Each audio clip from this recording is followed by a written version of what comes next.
Good evening, Florence. I'm Chase Glover, and welcome to CSTS1. Derrick Henry, the star running back for the Tennessee Titans, will have his season cut short due to injury that he suffered in the win over the Indianapolis Colts in Week 8. The Titans went on to win this game 34-31, but Henry suffered a broken foot that will keep him sidelined for 6 to 10 weeks. Henry's injury is labeled as a broken foot. However, it is actually a Jones fracture that shows a break in his fifth metatarsal. Henry is a lead back for the Titans and the lead back in the NFL. Even 2 weeks after this injury, he leads all NFL running backs in rushing yards. This week, leading up to the injury, he had 869 yards on the ground, and the next closest tailback was Jonathan Taylor from the Indianapolis Colts with 579. Henry became the sixth running back in league history to reach 2,000 rushing yards in a season a year ago. He was on pace to shatter the all-time rushing record held by Eric Dickerson at 2,105 yards. Derrick Henry suffered a broken foot on Sunday of Halloween, as on this play right here, as Derrick Henry takes a halfback toss and cuts it up and gets tackled by two Colt defenders to where it looks like his ankle gets rolled up and breaks his foot. He got checked on by trainers throughout the game, and he continued to play on it actually throughout the game until afterwards it was found out, and apparently that he had broken his foot, which will keep him out for 6 to 10 weeks after surgery for the end of this season, looking like it may end the year for Derrick Henry. The Titans have since signed Adrian Peterson and have used backup Jeremy McNichols to help run the backfield while Henry is gone. Henry's not out the entire season, however. He could return in Week 14 out of the 17 weeks. Nevertheless, this is a serious injury to a major portion of the Titans' offense. Head coach Mike Vrabel will not be in a hurry to make his feature back return to the field sooner than he has to.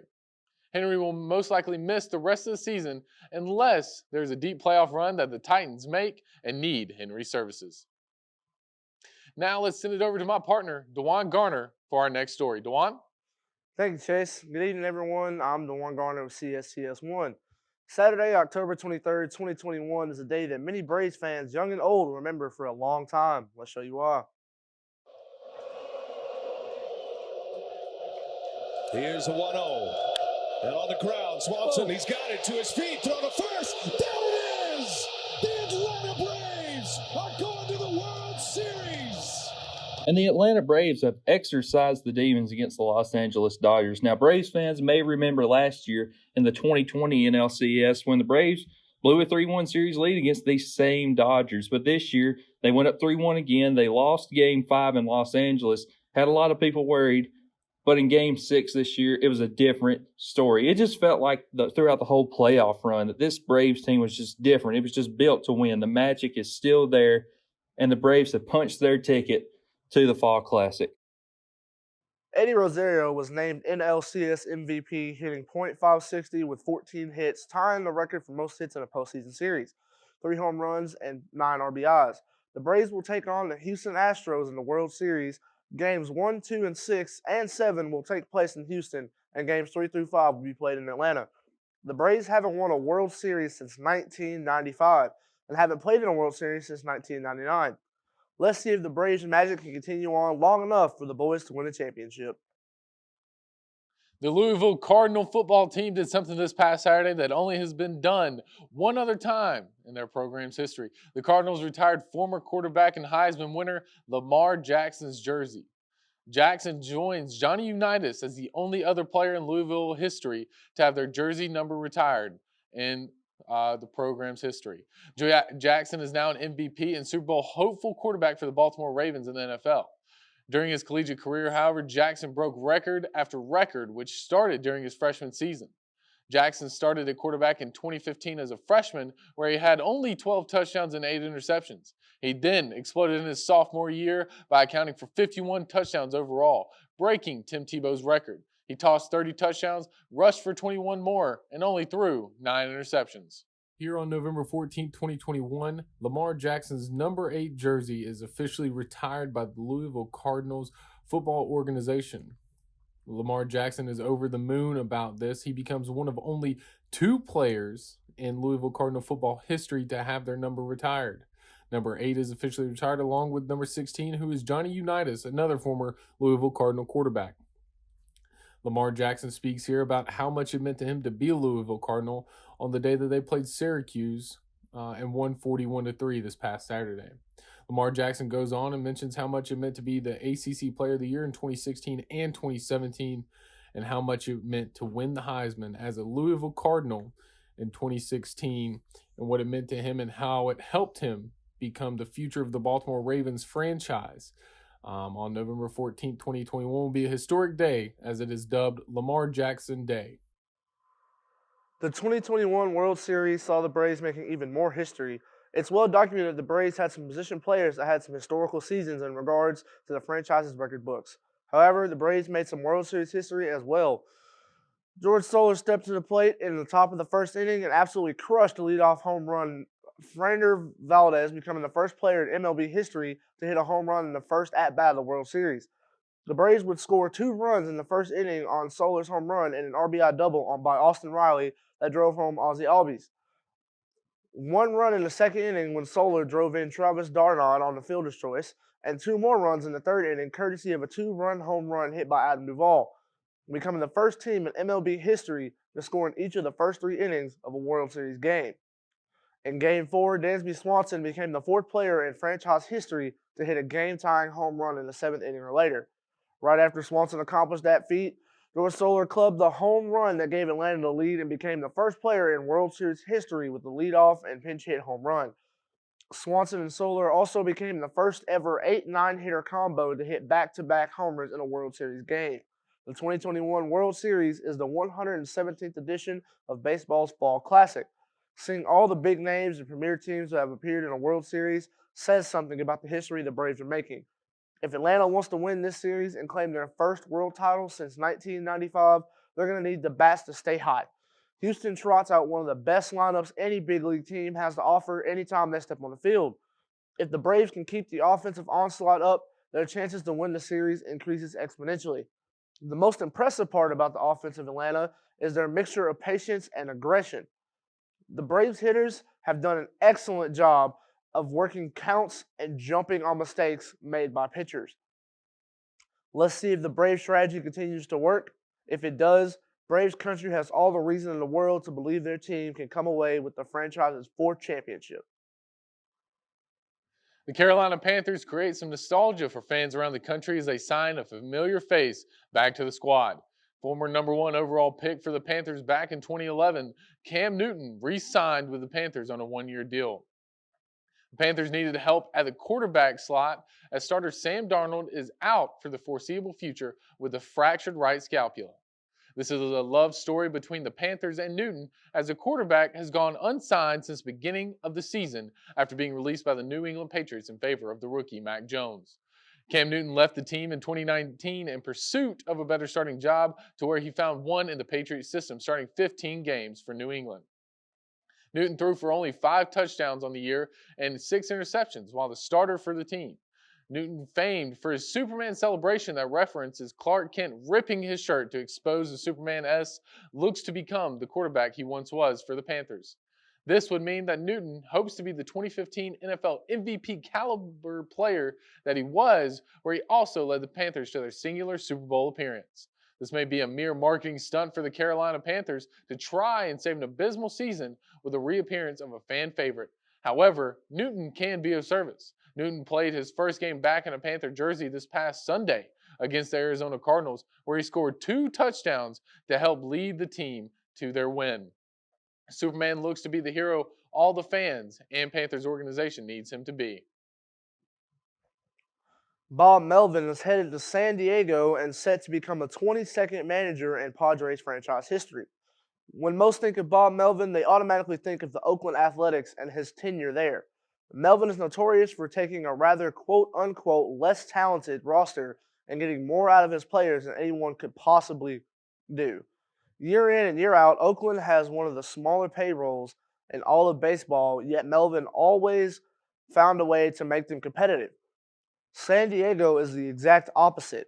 They have dropped huge amounts of money over the last few seasons in order to keep up with the likes of the divisional rival Dodgers and compete for championships.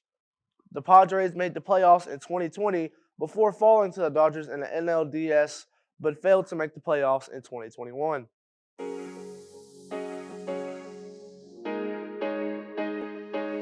We could not be more excited to introduce you to the newest manager of the San Diego Padres, Bob Melvin. The number one thing that stood out to me personally was Bob's burning desire to win a championship as a major league manager, which is probably about the only thing he hasn't done yet in this game. The ballpark is fantastic. I mean, it is a true destination. Every team that comes here looks at the schedule. They say, when do we go to San Diego? And now with the fan base and the enthusiasm here and the roster, I mean, the roster is the real hook. I mean, these some of the great players in the game that I know are hungry to bring a championship to San Diego. It's all about winning at this point. When you have a roster like that and you have all the people that give you the resources and the backing to do it, I don't know that there's a better destination in baseball to be able to come. So I'm a lucky man.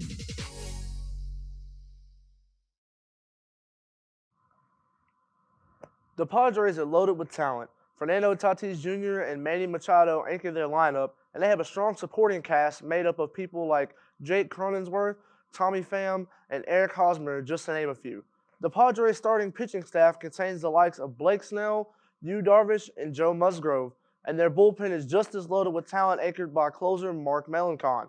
The Padres also have stacked farm system with guys like Ryan Weathers and Mackenzie Gore. Two young lefties who are set to anchor the future. Melvin will arguably have the most talented roster he's ever managed. What can he do with this talent-lit fading roster? Will organizational goals be the met, or will 2022 and beyond provide more disappointment? San Diego is a team to keep an eye on next season and for many years to come. The National Basketball Association, or the NBA, has changed to different basketballs this year. Typically, the association uses the Spalding basketball throughout league games since the NBA began. This year, the NBA changes to the use of the Wilson basketball, to which many players are not in favor. Players such as Kevin Durant, Joel Embiid, and Paul George are a few that have criticized the usage of the Wilson basketballs over the Spalding brand. The league averages represent this displacement for the new balls, as the league-wide, the field goal percentages are at 45% and three-point percentages are at 34%. Field goal percentages are the lowest since 17 years ago in 2004, while three-point percentages reached 22 years ago as their lowest, as they are the lowest since 1999. Players accuse the ball as not having the same touch or softness that the Spalding had the last season. Tons of players have had shooting struggles to begin the season, such as Damian Lillard, Devin Booker, James Harden, and more have started to slow. Others have picked it up quickly, like LeBron James, Steph Curry, DeMar DeRozan, and other notable players who are averaging over 20 points to begin the season. The season is only 2 or 3 weeks in at this point, which means that there is a ton of area to improve when it comes to the ball usage throughout the season. More and more shots will start to fall for many of the game's notable players, and the new basketball controversy will become old news. 82 games are needed to complete the season, and the basketball will become less of a factor over time. The Atlanta Braves sit on top of the baseball world once again. The Braves split the first 2 games in Houston, won 2 of the next 3 in Atlanta, and returned to Houston for Game 6 to do this. Smith. The 0-2. Left side, Swanson. To first. The Braves are world champions. And there it is, folks. Dansby Swanson to Freddie Freeman to end the Braves season, and they claim their place on top of the baseball world with a 4-2 series win over the Houston Astros in just dominating fashion here in Game 6. Let's look back a little bit to the earlier this year. Braves legend Hank Aaron, who wore number 44 for the Braves, died earlier this year. So before the trade deadline, before the All-Star break, the Braves won 44 games. After the All-Star break, they won 44 games. Okay, a little bit of coincidence. Then, on the 44th week of the year, the Atlanta Braves won a world championship. Now, I'll leave it to you to take that as for whatever. But to me, that's Hank Aaron shining down on the Braves. Jorge Soler will win World Series MVP honors, hitting .300 with a .391 on-base percentage and a slugging percentage of .800. Soler hit 3 home runs in the series, all of which were go-ahead home runs at the time he hit them, becoming the first player in World Series history to accomplish the feat.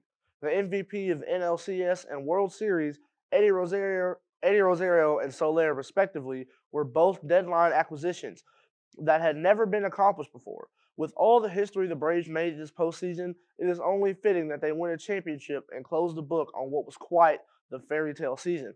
The only question that remains to be asked is how much of the roster can Atlanta retain? Freddie Freeman, the face of the franchise, is set to become a free agent along with Rosario, Soler, Joe Peterson, Adam Duvall, and several others. The Braves will have to spend big money to keep this championship roster intact and make a run at a repeat next year. The College Football Playoff Selection Committee finished their second week of rankings on November 9th. The selection committee comes back with some controversial rankings that have fans questioning the committee. One happens to be the ranking of Michigan and Michigan State. Michigan State beat the Wolverines in a head-to-head matchup before losing to the Boilermakers of Purdue. The Spartans landed at the 7th slot right behind the rival Wolverines, to which fans across the nation did not understand. The rankings have Oregon, who lost to unranked Stanford, above Ohio State, who they beat in a head-to-head matchup as well. Fans beg the question of why not do the same thing for the Spartans. More on the selection committee's choices here. Let's welcome in Gary Barta, who is the chair of the College Football Playoff Selection Committee. Gary, we're arguing about it. I don't understand it. Michigan State, game was only a week ago. You have Michigan State number 3. Why did Michigan move ahead of them despite losing to them just a week ago? Well, the arguments were going on in the room, just like I'm listening to you guys go back and forth. A week ago, it was discussed that Michigan might be the more complete team, offensively, defensively, every statistic. Michigan's ahead of Michigan State, but the committee certainly gave Michigan the nod. They were undefeated. They beat Michigan head to head. What's different a week later? Michigan won. Michigan State lost.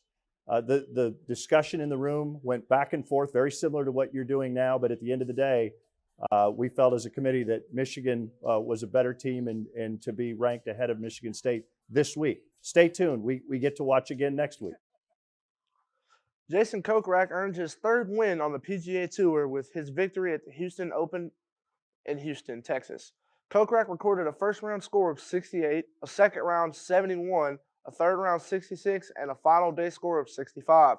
Kokrak shot a 270 overall, good enough for 10 under par and his first win of the season, outlasting Kevin Sway, who shot a 272 overall, or 8 under par, who finished second in the event. It wasn't smooth sailing the whole time for Kokrak, but he found a way to get the job done.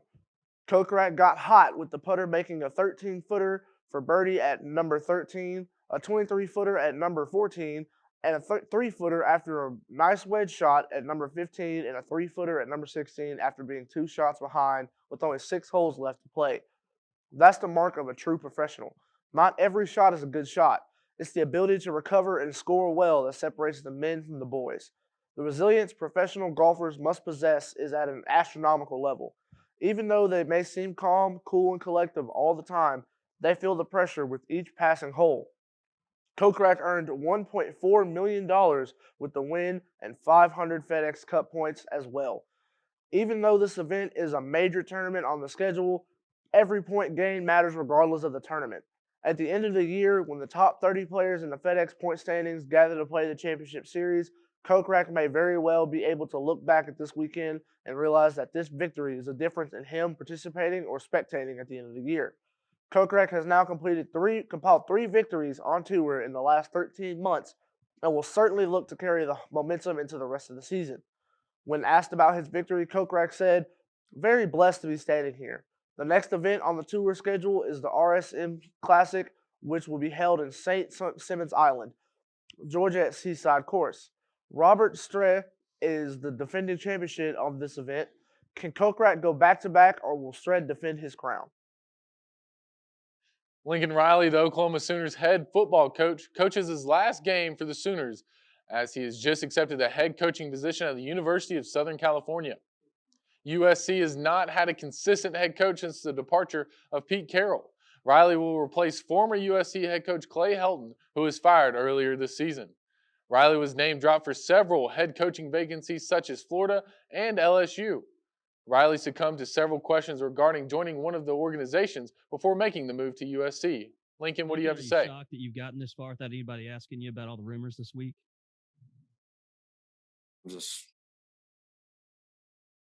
I'm just saying I'm gonna ask you about it, so I might as well. I mean, it's nonstop. I mean, it's every day. Hold up, Gary. I'm not going to be the next head coach at LSU. Can I ask you? Next question. Lincoln Riley told nothing but the truth, as he does not take the job at LSU, but the one in USC. He sent the college football world into a frenzy as the announcement came only a day after this press conference. Nevertheless, Riley has cemented his place in Oklahoma football legacy with a 55-10 overall record, 4 Big 12 titles, 3 college football playoff appearances, and 2 Heisman winners. That's going to be all for CSTS1. I've been Chase Glover, and for my partner, DeJuan, we're signing off. Thank you, Florence, for watching and listening to our sports broadcast. Stay classy.